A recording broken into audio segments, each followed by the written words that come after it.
अब्दुल सत्तार यांना मुख्यमंत्री आणि उपमुख्यमंत्र्यांनी मुंबईला बोलावलंय। दुपारी बंडखोरीबाबत चर्चा होईल। शिवसेनेचे 6 आमदार आणि एका खासदारासोबत शिंदेंची बैठक आहे। संभाजीनगर जालना विधान परिषदेच्या जागेसाठी अब्दुल सत्तारांच्या मुलानं बंडखोरी करत अर्ज दाखल केला। तर सत्तेमध्ये राहून आम्हाला बाहेरचा रस्ता दाखवला जातोय, तर शिंदे फडणवीसांकडे व्यथा मांडणार असं अब्दुल सत्तार यांनी काल म्हटलेलं।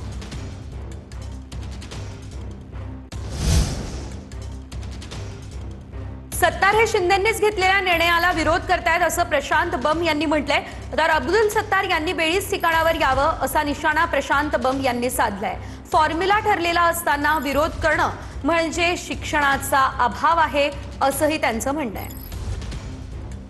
बहुतेक सत्ताचा हे विसरले, हे फायनल सन्माननीय एकनाथ शिंदे साहेबांनी केलेलं आहे। त्यांना बऱ्याच गोष्टीच्या अवगत नाही आहेत आणि या दिवसामध्ये त्यांना विसर पडत चालला आहे की सन्माननीय एकनाथ शिंदे साहेब जे काही निर्णय घेतात त्याला ते का विरोध करतात हे कोणाच्याही समजण्याच्या पलीकडे आहे। की त्यांचे नेते सन्माननीय एकनाथ शिंदे साहेब हे निर्णय घेऊ लागले। सर्व त्यांनी वेळीच ठिकाणावर यावं इतकंच आम्ही सगळे युतीचे मेंबर म्हणू शकतो।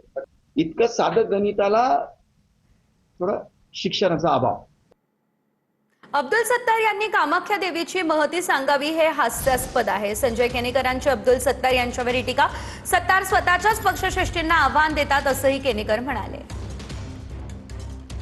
अब्दुल सत्तारांनी कामाख्या देवीची महती सांगावी किती हास्यास्पद आहे।